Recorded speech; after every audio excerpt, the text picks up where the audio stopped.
Hey, what's good YouTube? It is your boy Fourth and Goal. We are back again with another video.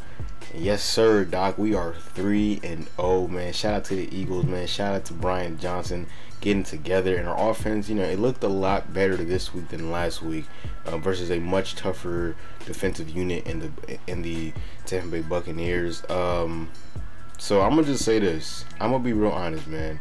Our offensive line had probably the best game it has ever had in like years. Like this, our offensive line, like we had our way with the Buccaneers' defense, and over the past couple seasons, man, they've been one of the best run defensive units in the entire NFL, and it's mainly been Vita Vea, Barnett, and a couple other guys, and obviously they lost some guys throughout the years, trades and retirement and stuff like that. But man, we had our way, and me, you, Joe from down the street from McDonald's, like we all could have ran behind the Eagles line and had at least one 8 or 9 yard run, because they them holes were big. Pause. But man, we got it together. Okay, now in the first quarter, like the first two possessions, we sort of almost went back into doing what doesn't work. Like we would run the ball, and then on like first down and 10 we go back to passing the ball. And really just the first half, I'll say that it was at first, it was very like glaring or whatever during the first couple possessions. That first possession, we actually took it down to the fourth. It was like 4th and 2. It was like a long 2, and we ran the ball up the middle. And I was like, "Yep, here we go, Doc. Here we go. Like we finna sell. We are finna sell this real quick." And then of course, we get the ball back and we take 3.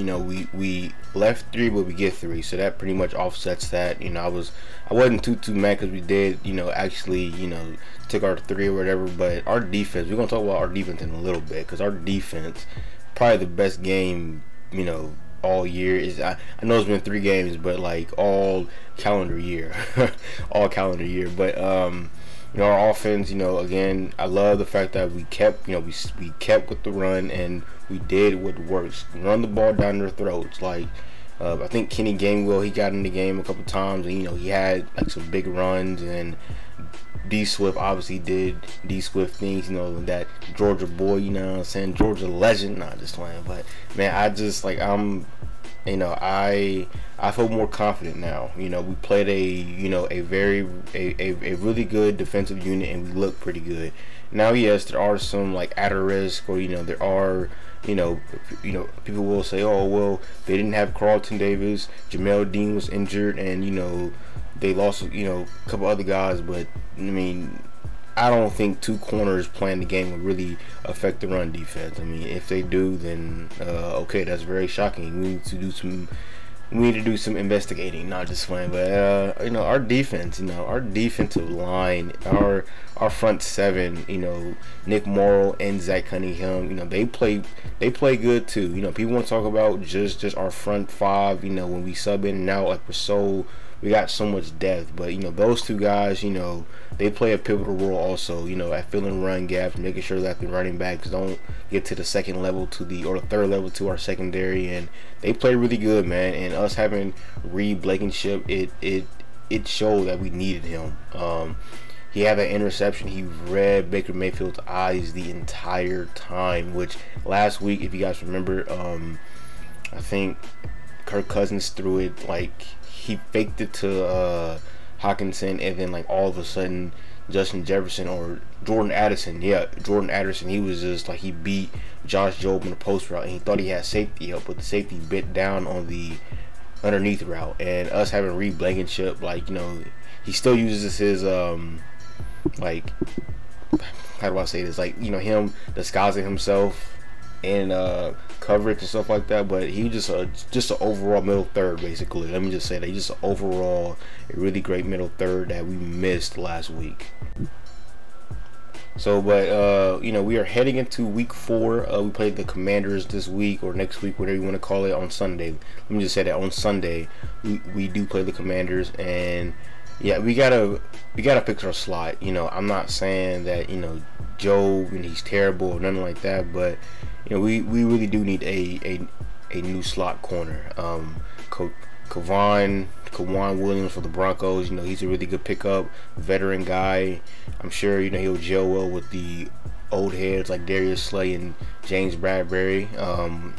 Kobe Durant, I don't know if the Rams want to give him up to us, but he will definitely bring a lot of value. There's a couple other guys out there, but us not having Maddox and throwing in James Bradbury, which I think James Bradbury is a good corner anyway. It's just I don't think Josh Joe.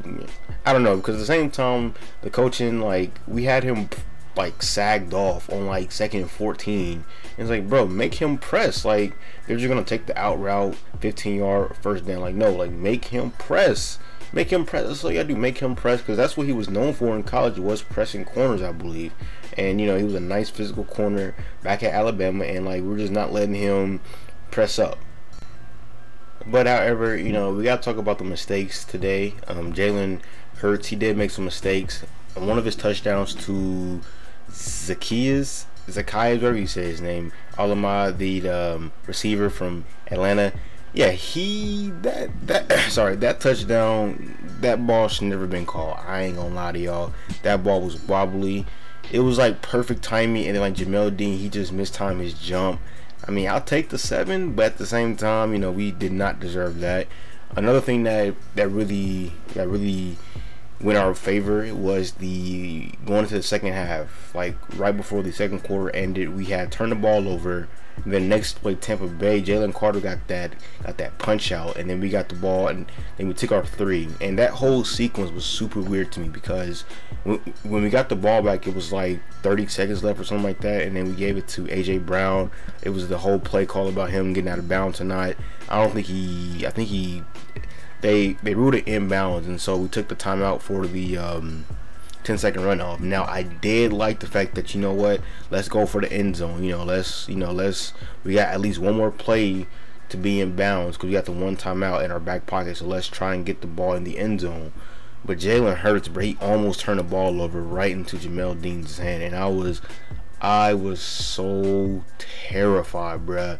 Like, if we would turn the ball over right there, that gives our offense like no momentum, because we get the ball at half, and it gives Tampa Bay all the momentum in the second half. And luckily Jamel Dean did not pick that off. We took our 3, and then we went into halftime, and then we came back out, and we sealed the deal. And it was a lot of plays, man, that really went our way, that 9 times out of 10 is not gonna end in a W.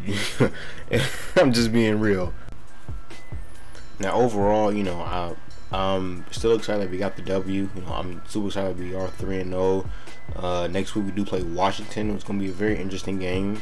How do we? Well, not interesting. If I'm being honest, I'm done with this little sweet talk. We're gonna mop the Commanders. If the Bills can do it, just think what our defensive line is gonna get to Sam Howell. Like, it's Anderson, Philly, and if I'm being honest, bro, like, we're about to mop them boys at least like 28 points, bro, if I'm just being honest. And the way that we just run the ball, it's over with, man. But besides that, I'm super excited about the Eagles, man. We got the dub, you know what I'm saying? But I'm out, man. Peace.